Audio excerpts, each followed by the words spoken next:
अशा प्रकारचं आयुष्य जगत आहात? शुगरच्या आजारामुळे गोड खाऊ शकत नाही, फार वैतागून गेला आहात?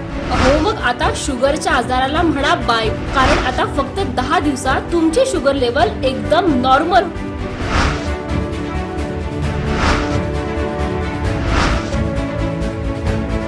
सरोजिनी आयुर्वेदिक रसशाळा आणि trading, NASA capital apartment, flat number 11, तिसरा मजला, जीए कॉलेज कॉर्नरच्या पाठीमागे, उत्तर शिवाजीनगर, गणपती गॅस जवळ, सांगली. 416 मोबाईल 9595 300 700 आणि 9420 400 298. सरोजिनी आयुर्वेदिक रसशाळा आणि ट्रेडिंग.